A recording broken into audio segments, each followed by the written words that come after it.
پہلے تو کیا میاں نواز شریف کا یہ انیشیٹو ہے کہ عمران خان صاحب سے بات کی جائے اور ان کو مذاکرات کی میز پر لایا جائے؟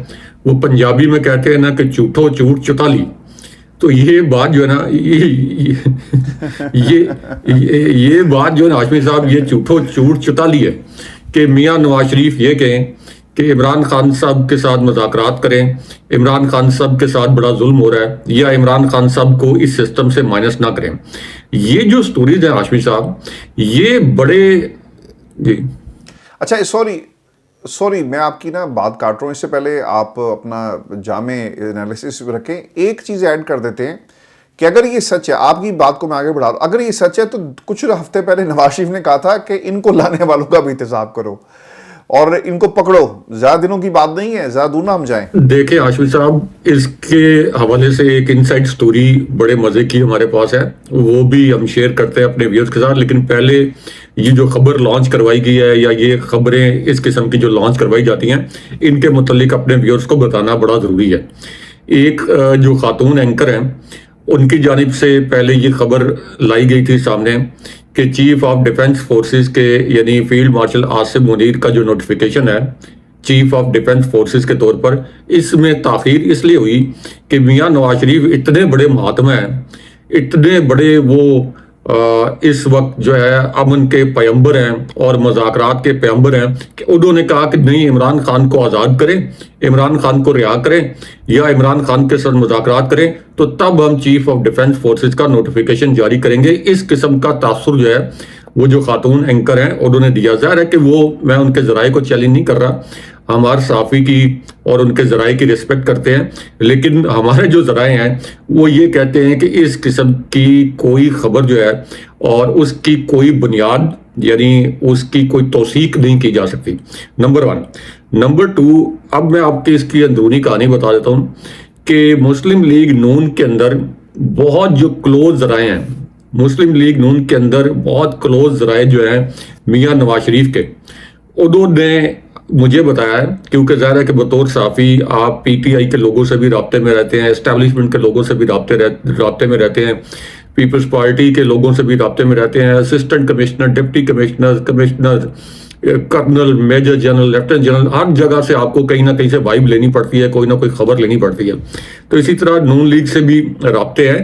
تو انہوں نے ہمیں بتایا کہ میاں نواز شریف نے تو اس مرتبہ شرط یہ رکھی اسٹیبلشمنٹ کے سامنے، میاں نواز شریف نے تو یہ خواہش، شرط یا مطالبہ، اب مطالبہ وہ بہت زور و شور سے اس لیے نہیں کر سکتے کہ وہ اپنی دونوں نشستیں ہارے ہوئے تھے اور اس حکومت کو زبردستی مسلط کیا گیا، تو آپ کہہ سکتے ہیں کہ اپنی خواہش رکھی اسٹیبلشمنٹ کے سامنے کہ اس مرتبہ عمران خان صاحب کو کسی قسم کا کوئی فری ہینڈ نہیں دینا. انہوں نے کہا کہ عمران خان صاحب باہر نہیں آنے چاہیے، عمران خان صاحب کے ساتھ کوئی نرمی نہیں ہونی چاہیے. اور پھر میاں نواز شریف نے اسٹیبلشمنٹ کو یہ پیغام بھی پہنچایا، جو کہ شہباز شریف کے ذریعے پہنچایا گیا، کہ اگر عمران خان کے ساتھ کوئی نرمی کی گئی تو یہ اس نظام کے لیے، ہماری حکومت کے لیے اور اسٹیبلشمنٹ کے لیے مثبت اقدام نہیں ہوگا، اس کے نتائج اچھے نہیں نکلیں گے. پھر انہوں نے کوٹ کیا ایک واقعہ، انہوں نے کہا کہ میں اس سے پہلے عمران خان صاحب سے مفاہمت چاہتا تھا جس وقت عمران خان گرے تھے، اور یعنی وہ جو ایک سیاسی کیمپین کے ذریعے جب عمران خان صاحب گرے تھے سیڑھی سے، تو انہوں نے کہا کہ میں تو ان کا حال احوال پوچھنے گیا تھا، میں نے جلسہ بھی اپنا ملتوی کر دیا تھا، لیکن دیکھیں بعد میں ہمارے خلاف کس قسم کی تحریک چلی، ہمیں چور ڈاکو کہا گیا اور ہمیں کرپٹ کہا گیا، ہمیں مودی کا یار، جو مودی کا یار ہے وہ غدار کہا گیا. حالانکہ یہ جو نعرہ تھا مودی کا جو یار ہے وہ غدار ہے، یہ اسٹیبلشمنٹ کا اور پیپلز پارٹی کا ایجاد کردہ تھا، یہ پی ٹی آئی کا ایجاد کردہ نہیں تھا، یہ پی ٹی آئی کی اختراع نہیں تھی. مودی کا جو یار ہے وہ غدار ہے، یہ تو اس وقت کی اسٹیبلشمنٹ جب میاں نواز شریف کے خلاف تھی تو اس وقت یہ نعرہ جو ہے یہ سامنے لایا گیا تھا. اچھا، تو اب میاں نواز شریف نے، میں آپ کو بتا رہا ہوں کہ بہت باوثوق ذرائع سے میری بات ہوئی ہے، انہوں نے کہا کہ سوال ہی نہیں پیدا ہوتا کہ میاں نواز شریف کی جانب سے یہ کہا جائے کہ عمران خان کو رہا کر دیا جائے، یا عمران خان کو سسٹم میں کوئی جگہ دی جائے، یا عمران خان صاحب کو اس نظام میں کوئی سٹیک ہولڈر بنایا جائے. ویسے تو عمران خان صاحب سب سے بڑے سٹیک ہولڈر ہیں ریالٹی میں، یہ تو عمران خان صاحب کو زبردستی جعلی کیسز میں بند کر رکھا ہے نا. اصل میں تو سب سے بڑے سٹیک ہولڈر، سب سے بڑے حصے دار عمران خان صاحب اس نظام میں ہے، بلکہ میں یہ کہتا ہوں کہ یہ پورا نظام ہی عمران خان صاحب ہے، کیونکہ نظام وہ ہوتا ہے جس کے پیچھے عوام کھڑے ہوتے ہیں، جس نے الیکشن جیتا ہوتا ہے. تو جتنی اوور ویلمنگ میجورٹی کے ساتھ عمران خان صاحب نے یہ الیکشن جیتا تو پورا نظام ہی ہوا ہے. تو ایک تو اس طرح کی خبریں کیسے لانچ کروائی جاتی ہیں میں آپ کو بتاتا ہوں. مثال کے طور پر اگر کوئی صحافی جو ہے وہ جاوید لطیف سے بات کر لیں، یا آپ یہ کہہ لیں کہ تیسرے چوتھے پانچویں 10ویں 50ویں 100ویں درجے کی قیادر سے بات کر لیں، اور وہاں سے وہ کوئی کہہ دے کہ میاں نواز شریف جو ہے، یعنی میاں نواز شریف کو ہیرو بنانے کے لیے کہ میاں نواز شریف کا تو خیال ہے کہ عمران خان کے ساتھ مذاکرات ہونے چاہیے، تو وہاں سے پھر اس کو تاثر یہ دیا جاتا ہے کہ جیسے یہ بات خود میاں نواز شریف نے کسی موقع پر کہی ہے، یا مریم نواز نے کسی بہت ہی کلوز ڈور میٹنگ میں یہ بات کی ہے. یہ تاثر مکمل طور پر غلط ہے. مریم نواز اور میاں نواز شریف کسی صورت نہیں چاہتے کہ عمران خان صاحب کے ساتھ مذاکرات ہوں اسٹیبلشمنٹ کے. وہ کسی صورت نہیں چاہتے کہ عمران خان صاحب کی رہائی ہو، عمران خان صاحب کسی بھی طرح سے سیاست میں فعال ہو سکیں.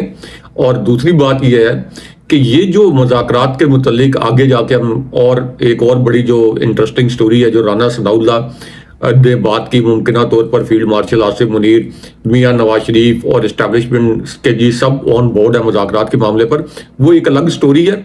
اس کی وجوہات کچھ اور ہیں، کیونکہ یہ جو مذاکرات کا ڈھونگ رچایا جا رہا ہے ہاشمی صاحب، اس کی واحد وجہ یہ ہے، اور اس طرح کی سٹوریز جو لانچ کروائی جا رہی ہیں اس کی واحد وجہ یہ ہے کہ ان کے پاس ایک انٹیلیجنس رپورٹ ہے، اور اس انٹیلیجنس رپورٹ میں یہ بتایا گیا ہے کہ پی ٹی آئی جس قسم کے احتجاج کی تیاری کر رہی ہے 8 فروری کو، اور اس کے بعد ایک بہت بڑے دھرنے کی پلاننگ کر رہی ہے جو کہ 5-7 دن تک جاری رہ سکتا ہے. یہ ڈی چوک میں بھی ہو سکتا ہے، اڈیالہ میں بھی ہو سکتا ہے. تو اس خوف سے جی وہ ہمارے پاس بھی ہے، وہ جی وہ ہمارے پاس ہی ہے، جی ہمارے پاس ہی ہے. ہم نے سب سے پہلے اپنے 2 ٹوک کا جو پلیٹ فارم ہے اس پہ بریک کی تھی. تو یہی اصل تو یہ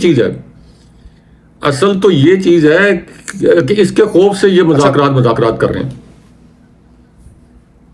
اچھا اب آ جائیں، وہ جو سوال تھا نا میرا کہ فیلڈ مارشل سید آصف منیر صاحب سے ملاقات ہوگی، ایسا کوئی مذائقہ تو نہیں ملنا چاہیے کیا اس میں مسئلہ؟ انہوں نے کہا جی ملیں گے، بالکل ملیں گے، کیوں نہیں ملیں گے، لیکن جہاں میٹنگ کوئی کوئی تقریب ہوگی تو میں ضرور جا کر ملوں گا. مجھے لگتا ہے یہ کہ وہ جان بوجھ کے ایسے سوال پیک کیے جاتے ہیں کہ کوئی بندہ نا ایسی بات کرے کہ اسے ہم جا کر ہیڈ لائن بنائیں اور پھر ہم اسے بطور ایندھن استعمال کریں اپنے پولیٹیکل موٹیوز کے لیے. دیکھیں ہاشمی صاحب، اس وقت جو ملک کے اندر نظام ہے، فیلڈ مارشل آصف منیر ایک ادارے کے سربراہ ہیں. باقی جو ان کی سربراہی ہے اس سے جڑے مختلف حلقے جو باتیں کرتے ہیں وہ تو ایک الگ، لیکن گراؤنڈ ریالٹی تو یہ ہے کہ وہ ایک ادارے کے سربراہ ہیں. گراؤنڈ ریالٹی یہ ہے کہ پی ٹی آئی کو آپ بے شک مائنس کرنے کی کوشش کریں، آپ کہیں کہ پی ٹی آئی ختم شد جیسے نون لیگ کے ٹاؤٹ صحافی کہتے ہیں، لیکن ریالٹی یہ ہے کہ اس وقت کے پی کے چیف ایگزیکٹو سہیل آفریدی ہیں. یہ ایک ایسی ریالٹی ہے جس کو آپ نیگیٹ نہیں کر سکتے. ریالٹی یہ ہے کہ 2024 کا جو الیکشن ہے وہ پی ٹی آئی نے جیتا تھا. اب بطور چیف ایگزیکٹو جو کہ پاکستان کا حصہ ہے کے پی، تو یہ تو ممکن نہیں ہے کہ کے پی جو دہشت گردی سے بھی متاثر ہے، یا سب سے زیادہ پوٹینشیل دہشت گردی وہاں پہ ہو سکتی ہے کیونکہ افغانستان کا بارڈر براہ راست کے پی کے ساتھ لگتا ہے. تو یہ تو نہیں ہو سکتا کہ سہیل آفریدی بالکل الگ تھلگ ہو جائیں، تمام اداروں سے الگ تھلگ ہو جائیں، تو نظام حکومت جو ہے وہ کے پی کا الگ کر لیں. یہ تو عملی طور پر ممکن نہیں. تو یہ تو بڑی وائز بات ہے کہ انہوں نے کہا کہ کوئی میٹنگ ہوگی، جب بھی کوئی میٹنگ ہوگی، مثال کے طور پر قومی سلامتی کے ایشو پر کوئی میٹنگ ہوگی، این ایف سی ایوارڈ کے ایشو پر کوئی میٹنگ ہوگی، اسی طرح نیشنل سیکیورٹی کمیٹی کی جو میٹنگ ہوگی تو اس میں وہ جائیں گے. وہاں پہ فیلڈ مارشل آصف منیر یا کوئی بھی آرمی چیف یا کوئی بھی ادارے کا سربراہ، کسی بھی ادارے کا سربراہ ہو تو وہ تو کوارڈینیشن جو ہے وہ آپ کے ایگزیکٹو معاملات کا ایک اہم حصہ ہے اور وہ ہونا چاہیے. اب دوسری بات یہ کہ کیا فیلڈ مارشل آصف منیر یا جی ایچ کیو کہہ لیں یا اسٹیبلشمنٹ کہہ لیں، ان کے درمیان اور پی ٹی آئی کے درمیان کیا مذاکرات ہونے چاہیے یا نہیں ہونے چاہیے اور کس لیول پر ہونے چاہیے. ایک تو اگر اس حکومت کے ساتھ مذاکرات کرنے ہیں تو وہ مذاکرات نہیں ہونے چاہیے. وہ ایک آئی واش ہے، اس کا کوئی نتیجہ نہیں نکلے گا کیونکہ اس حکومت نے کہاں سے ڈائریکٹیوز لینے ہیں. یہ پاکستان کے عام سے عام آدمی کو جس کا سیاسی فہم صفر ہو اس کو بھی یہ پتہ ہے کہ یہ حکومت تو خود کوئی فیصلہ نہیں کر سکتی. کیا یہ حکومت اپنے طور پر فیصلے کر سکتی ہے کہ عمران خان صاحب کو چلیں بہت ہو گیا، ہم نے 3 سال سے 2.5 سال سے غیر قانونی جیل میں بند کیا ہوا ہے تو ان کو رہا کر دیا جائے؟ نہیں کر سکتے. یہ فیصلہ انہوں نے ہر دفعہ میسج کے ذریعے، ٹیلی فون کال کے ذریعے کانسنٹ لینا ہے، اپروول لینی ہے، قبولیت لینی ہے، منظوری لینی ہے. کہاں سے؟ جی ایچ کیو سے. تو ان کے ساتھ مذاکرات کا کوئی فائدہ نہیں ہے، کیونکہ اگر عمران خان صاحب باہر آتے ہیں تو ان کا اقتدار ختم ہو جاتا ہے. اس لیے کیا جی ایچ کیو کے ساتھ مذاکرات ہونے چاہیے، اسٹیبلشمنٹ کے ساتھ مذاکرات ہونے چاہیے، بامانی مذاکرات بالکل ہونے چاہیے. جی ایچ کیو کے ساتھ، اسٹیبلشمنٹ کے ساتھ مذاکرات ہونے چاہیے. اور کچھ لوگ اس طرح کے تجزیوں پہ شاید یہ کہیں گے کہ دیکھیں یہ تو فوج کو سیاست میں ملوث کرنے والی بات ہے. تو اس میں تو ہاشمی صاحب جس قسم کی D G S P R کی پریس کانفرنس ہے، جس طرح کے اسٹیبلشمنٹ کے قریبی جو صحافی ہیں وہ یہ خبریں لانچ کرتے رہتے ہیں کہ اسٹیبلشمنٹ پی ٹی آئی کے خلاف یہ کر دے گی، اسٹیبلشمنٹ پی ٹی آئی کے لیڈرز کے خلاف یہ اقدام کرنے جا رہی ہے، تو وہ تو ویسے ہی اس بیانیے کی نفی ہو جاتی ہے کہ فوج کا سیاسی معاملات میں کوئی عمل دخل نہیں ہے. اب کیا جی ایچ کیو کے ساتھ مذاکرات ہونے چاہیے؟ بالکل ہونے چاہیے، کیونکہ ایک پاکستان کی سب سے مقبول پارٹی ہے جس نے الیکشن جیتا ہے. دوسری جانب آپ یہ کہہ لیں کہ بدقسمتی سے پاکستان میں یہ صرف آج سے نہیں، موجودہ اسٹیبلشمنٹ کی بات نہیں ہے، ہر اسٹیبلشمنٹ کا پاکستان کی سیاست میں انفلوئنس رہا ہے. تو یہ جو ٹکراؤ کی صورتحال ہے، اس میں کوئی شک نہیں ہے کہ اس سے پاکستان کا نقصان ہو رہا ہے، اس سے ریاست کا نقصان ہوتا ہے، معیشت کا نقصان ہوتا ہے. اور بینیفیشری یہ ہے شریف خاندان اور زرداری خاندان. جو ہمارا پولیٹیکل سٹرکچر اسے کہیں وہ بنا ہی کچھ اس قسم کا ہے، اور جمہوریت بطور انسٹیٹیوشن کبھی پنپ نہیں سکا رہا ہے صاحب، یہ بات بھی بالکل درست ہے. لیکن میں یہ بات کہتا ہوں کہ سیاسی جماعتوں کو بطور انسٹیٹیوشن پاکستان میں سیاست کرنی چاہیے. لیکن جب آپ سیاست کرتے ہیں اور پولیٹیکل وہ ایک ریس لگی ہے نا کہ الیکشن جیت کے اقتدار میں آنا ہے، اور پھر ہم نے نوٹ چھاپنے ہیں، یا پھر ہم نے اپنے اقتدار کو طول دے کے اپنے حالات بنانے. ہاشمی صاحب کیڑا انسٹیٹیوشن ہماری پولیٹیکل پارٹی بنے گی؟ آپ نے جو بات کی یہ ایک آئیڈیل سچویشن میں تو ہو سکتی ہے، لیکن یہ نون لیگ ایک انسٹیٹیوشن بنے گی جس کو پتا ہے کہ وہ 2024 کے الیکشن میں 17 نشستیں بھی نہیں جیت سکے، اور میاں نواز شریف اپنے دونوں نشستیں ہار گئے تھے. یہ پیپلز پارٹی بنے گی انسٹیٹیوشن. تو پاکستان کے اندر تو یہ آپ کہہ لیں کہ تصور بھی نہیں کیا جا سکتا کہ اس قسم کی سیاسی جماعتیں جو ہیں یہ ایک انسٹیٹیوشن بنیں گی. وہ بات آپ کی ٹھیک ہے، ویلڈ ہے کہ ہونا تو یہی چاہیے اصولی طور پر اگر ایک معیاری جمہوریت آپ کے ہاں ہو. لیکن ہمارے ہاں تو جمہوریت کا نام ہے لوٹ مار، الیکشن کی لوٹ مار. یعنی جو لوٹ مار 2024 کے الیکشن میں کی گئی ہے، اس کی تو کوئی مثال پوری دنیا میں نہیں ملتی، شاید کوئی قبائلی اور جنگلی معاشروں میں بھی نہیں ملتی. یہ 2024 کی لوٹ مار کی آپ نے جو بات کی ہے نا، میں اس کو ایک اسٹیپ پیچھے ہم جائیں گے 2020 میں. اور ایسا اس کی ایک سب سے بڑی دلیل جو آپ بات کریں نا، آئی ایگری ود دیٹ، کہ اس کی سب سے بڑی دلیل یہ بھی ہے کہ نواز شریف صاحب رہے 5 برس برطانیہ میں. تھوڑا وقت تو نہیں ہوتا، آپ دنیا کے سامنے اپنا مقدمہ رکھتے کہ میرے ساتھ ظلم ہوا ہے. آپ کو پتا تھا کہ آپ ڈیل کر کے پاکستان سے باہر آئیں، اور کوئی گورا میرے سامنے بیٹھ کے جب مجھ سے سوال کرے گا تو میرے پاس نہ پرچی ہوگی، نہ جواب ہوگا، نہ ہی انگریزی ہوگی جس میں جواب دے سکوں. لوگوں نے کہا تھا نا کہ باؤ جی دسو نا ذرا، یہ جو آپ پاکستان سے باہر آئے کس کے کہنے پر آئے، ڈیل کر کے آئے، کس جنرل سے ملے، آپ کے بھائی نے حلف اٹھایا، آپ کے بھائی کے پیپر دستخط موجود ہیں. تو یہ سوالات نواز شریف صاحب نے تو وہ آپ ٹھیک کہہ رہے ہیں کہ انہوں نے 5 سال یہاں پہ آلو گوشت ہی کھایا اور اس کے علاوہ کچھ نہیں کیا، اور ایک ہائیڈ پارک لین جو فلیٹس تھے ان کے ایون فیلڈ اپارٹمنٹس، وہاں سے یہ چکر لگاتے رہے.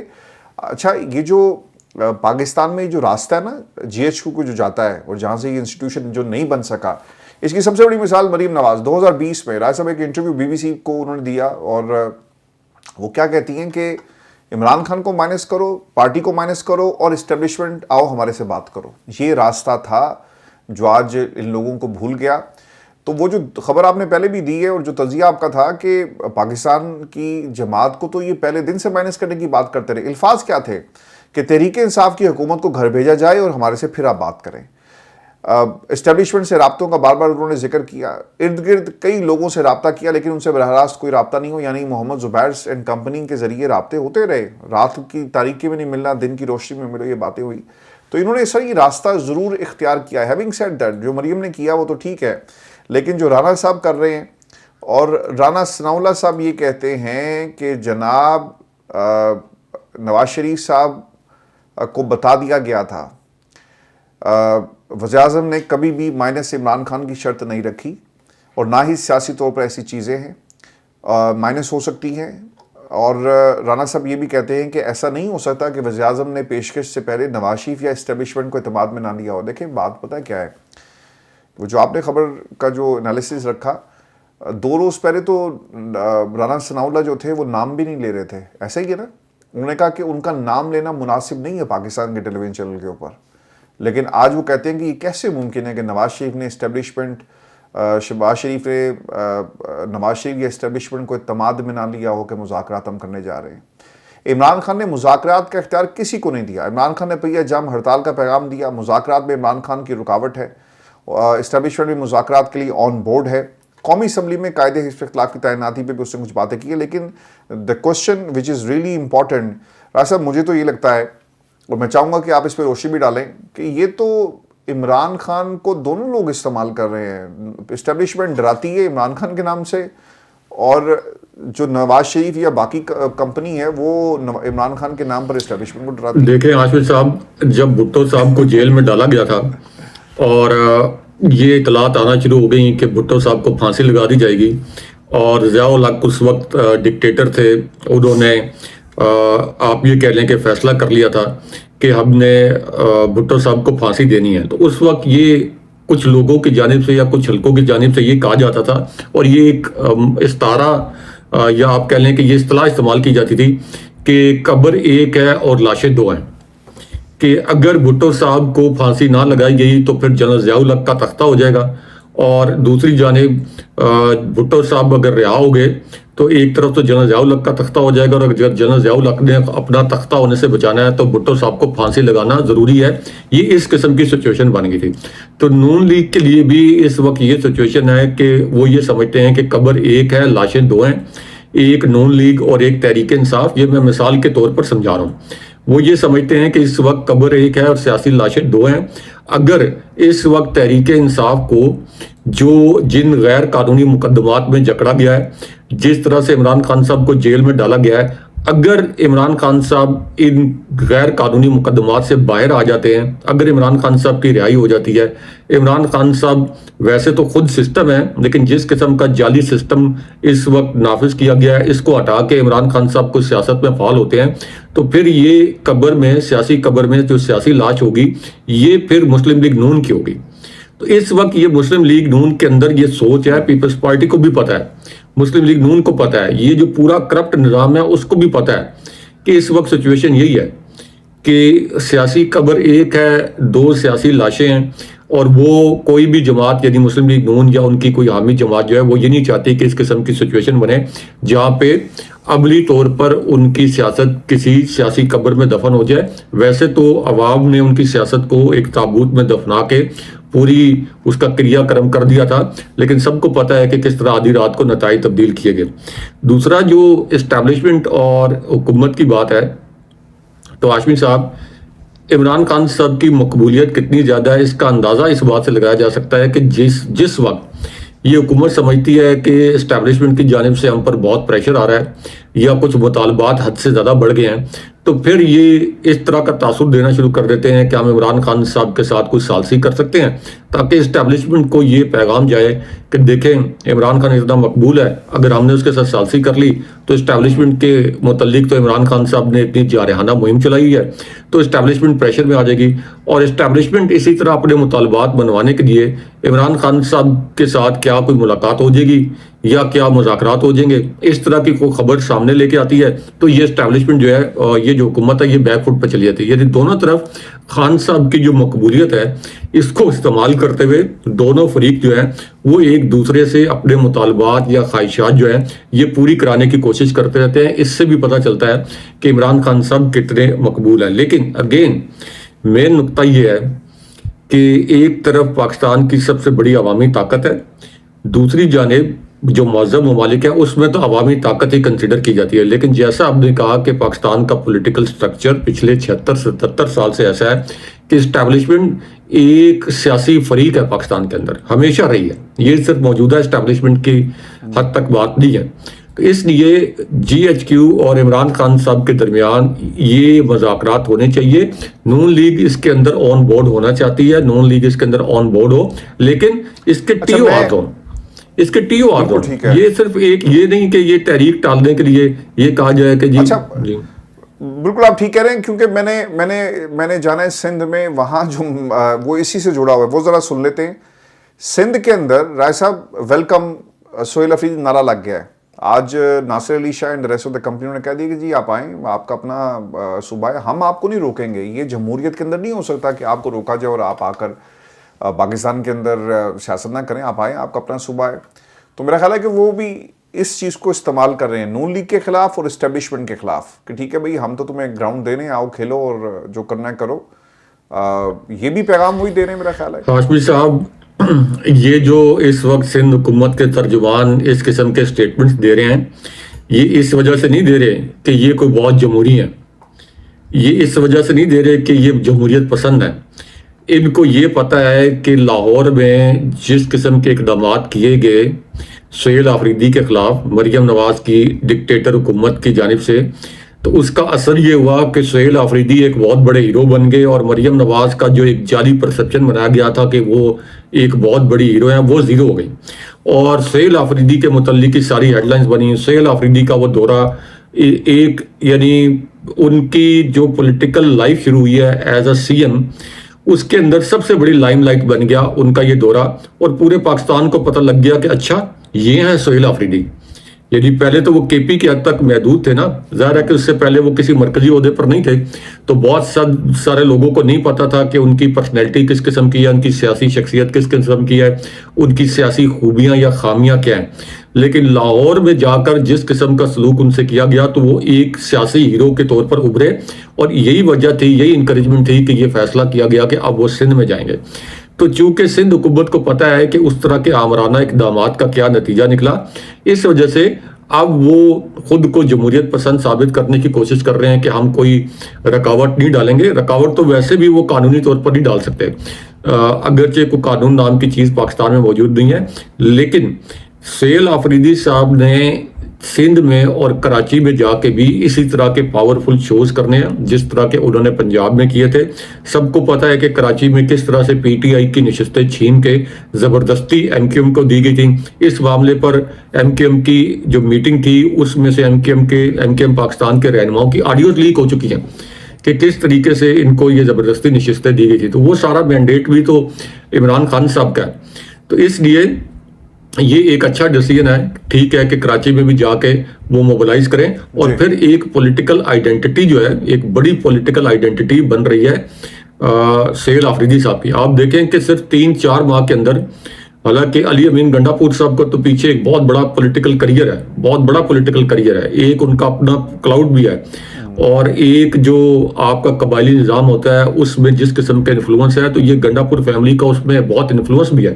لیکن کس طریقے سے 3-4 مہینے کے اندر سہیل آفریدی نے خود کو منوا لیا, جی مائنس ہو گئے, ختم, جی لاپتہ. تو اس لیے یہ مذاکرات کے ڈھونگ میں جو رانا ثناء اللہ رچا رہے ہیں حکومت کے ایما پر, اس کے اندر نہیں آنا چاہیے. ہاں مذاکرات کے لیے ٹی او آر طے کریں, ایک وقت طے کریں کہ 3 ماہ کے اندر یہ مذاکرات جو ہیں یہ ختم ہوں گے. اس کے 3-4 ٹی او آر ہوں جس میں ٹھیک ہے کہ اب 2024 کا الیکشن نہیں کھولا جا سکتا, 2024 کا الیکشن کھولنا عملی طور پر ممکن نہیں. آئیڈیل سچویشن ہے کہ کھلنا چاہیے لیکن عملی طور پر ممکن نہیں. اب آگے کی طرف دیکھیں, عمران خان صاحب, باقی جو قیدی ہیں ان کی رہائی ہو, جو کوٹ لکھپت جیل میں ان کی رہائی ہو, پی ٹی آئی کے جن لوگوں کو نائل کیا گیا ہے ان نائلیوں کو ختم کیا جائے. پی ٹی آئی پارلیمنٹ کے جی لاسٹ منٹ ہے میرے پاس, بالکل ٹھیک ہے. میں چاہوں گا کہ ایک خبر کوئکلی ہم شیئر کر لیں رائے صاحب, جو چیزیں رہ گئی ہیں وہ انشاءاللہ ہم اگلی نشست میں کر لیں گے. لیکن ایک خبر یہ ہے کہ انجینئر محمد علی مرزا صاحب جو ہیں وہ ایکٹیو ہوئے ہیں, اور انہوں نے عمران خان, یہ ریموٹ کنٹرول سے جو چیزیں ایکٹیو ہوتی ہیں, آپ کا یہ مراد ہے کہ جیسے ریموٹ کنٹرول سے ٹی وی آن, ٹی وی بند, ٹیب آن, ٹی وی, ہاں جی, ہاں جی, کچھ ایسا ہی ہے. وہ کہتے ہیں کہ دیسی گھیو دے خوشبوئاں سانو آندیاں سن تو اسی ویکھدے سی کہ عمران خان ویکھو. اور لیکن ایک بات انہوں نے کہی ہے کہ یہ جو کہتے ہیں نا کہ شاہی زندگی گزاریں, جیل کی زندگی شاہی نہیں ہوتی, اور میں نے عمران خان کے لیے دعا کی ہے. انہوں نے یہ الفاظ کہے. لیکن کچھ لوگ جو ہیں اس کے اوپر یعنی نون لیگ پر تنقید کا نشانہ بنا رہے تھے کہ بھائی جان ایسی باتیں نہیں ہیں، جیل مشکل وہ کاٹ رہے ہیں. دوستو یہ ہماری آج کا نشست تھی. دو ٹوک. اپنے کمنٹس بھیجیں، چینل کو سبسکرائب کریں. اجازت دیجیے. اللہ نے کہا.